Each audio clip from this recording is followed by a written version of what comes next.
Hey guys, it seems that many of you have been researching the Dell Latitude 7410 laptop to see whether it is good or whether it is good for work or business, etc. So I decided I'd make a quick video on going through the specs and doing some research to see whether this laptop is really worth it. And when I did do a search on Dell, I found that this was the cheapest one that I could find, which was $1579. It goes quite up to the $2,000 range, which is quite a lot for a laptop. So the question is whether this laptop is really worth it. Now, we're going to go through the specs very quickly, but at the end of the day, the whole idea is to give you an idea whether this thing is really worth it or not. So stay tuned as we do that. Let's have a look at the processor. And the processor seems to be an i5-10210. Let's have a look at the benchmarks, what we should expect out of this laptop. And from that, we can have a basic idea of what the performance looks like. Now, most of these Latitude laptops, of course, they are for business, and so I'm not too sure if we should focus on the gaming, but I will touch on it as we go along. Okay, so we see that the i5 processor is using, it's actually a 4-core quad-core processor, but it has 8 threads. That's good because it means that it's multi-threaded. So instead of just running 4 things simultaneously in the background, it's actually running 8 things simultaneously, with some, let's just say it's average at 8 things, okay? What we see is it runs at typically between 10 to 25 watts. That's good for the batteries. And we see a pass mark of 6539. All right, so that's pretty good. Anything over 5,000, I would say, is well worth working. Business-wise, you shouldn't have too much stutter and things slowing down. In fact, I would expect that this is going to run quite a number of Windows, Word, Excel, PowerPoint, etc., and give you quite a good experience. And you could probably run like about 20 different browsers. That's not going to bother this machine based on this stats. So processor wise, it's not one of the greatest. I mean, compared to like the Ryzen's, which can actually go up to over 10,000. But it's definitely at the same time more than worth handling, most business cases.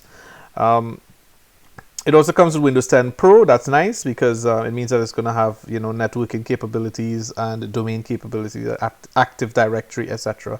If you need to work with this in the office and you do have those features already with Windows Server. It does come with 8 gigs of RAM. I think that's it's not bad. You're going to be able to run most apps with this. You're going to be able to run as I said, Word, Excel, PowerPoint.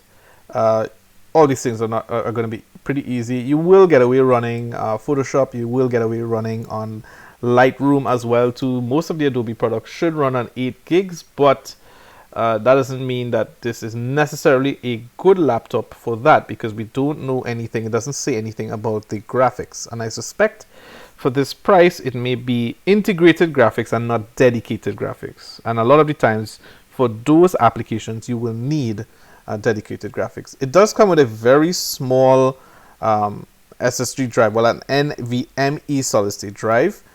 This means that the NVMe is about 10 times faster than a normal, like a 5400 RPM mechanical drive.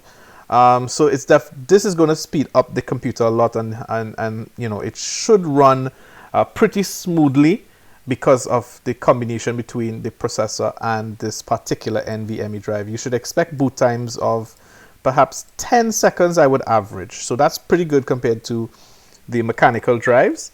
But the size is quite small. And I mean, for something that is nearly $1,600 US, I think that so far we're not getting the value that we deserve from a laptop that is priced like this. Many laptops are priced even below $1,000 and come with 256 gigabytes of NVMe and even 512 of NVMe. So consider that as well. Now, I want to mention something concerning the price. Now, the prices sometimes also include, of course, warranty, and most laptops that are under $1,000 usually have 1 year of covered warranty. So be very careful with that. With that being said, is it so far to me worth it? I would say I am not impressed as yet. Let's have a look at what else is available here and we do see its integrated graphics. So that means that you know, if you're going to look for this laptop for gaming, I would suggest you don't, because this is not going to be able to handle anything of high quality. It's going to just be able to handle maybe 720p of graphics. If you're not into gaming, well, I guess this part of the video doesn't matter so much.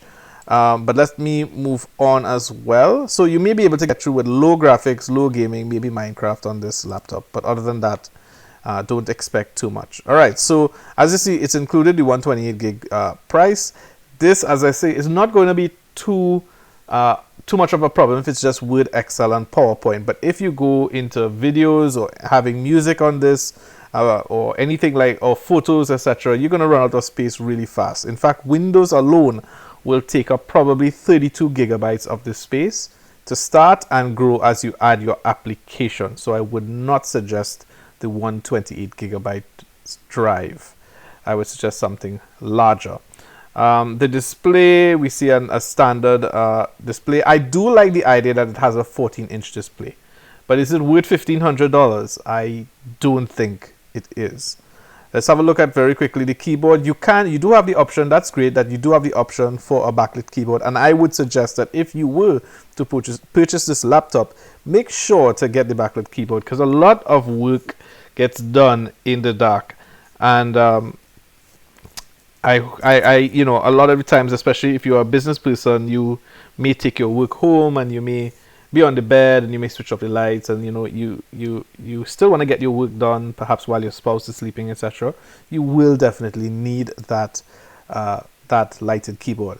It does come with the wireless card, which is pretty standard for all laptops nowadays, and you have the option of the mobile broadband if necessary. And as I said, the price hikes up as you keep adding this stuff. It also comes with a very small cell. In fact, it comes with a 3 cell and not even a 4 cell, which is usually what most other laptops will provide offhand. So that means that this 3 cell is probably going to give you about 6 hours. I would average 6, so maybe if you're lucky on power saving mode, 7 hours. It doesn't come with a palm rest per se, and I see that it doesn't come with a reader, fingerprint reader for security, unless you add in $32. So overall, let's see what else you get. You do actually get 3 years of hardware warranty with on-site in-home service after remote diagnosis. That's not bad for the price. As you can see, 3 years of support, let's average it at about $120 extra. If you were to minus that out, you'd see that this laptop is probably about $1,400 without that support. So that is not bad. But for $1,400, you can do a lot better by finding an alternative laptop, perhaps a different brand. So with that being said, I hope that this helps you guys out.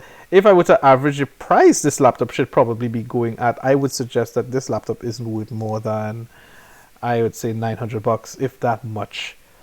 It's a bit disappointing. So with that being said, it's not, you know, these comments are not meant to insult anyone that has the laptops. It's just meant to give you an idea of whether you can spend your money better. With that being said, thank you so much for viewing. If you have any comments, please let me know in the comments below.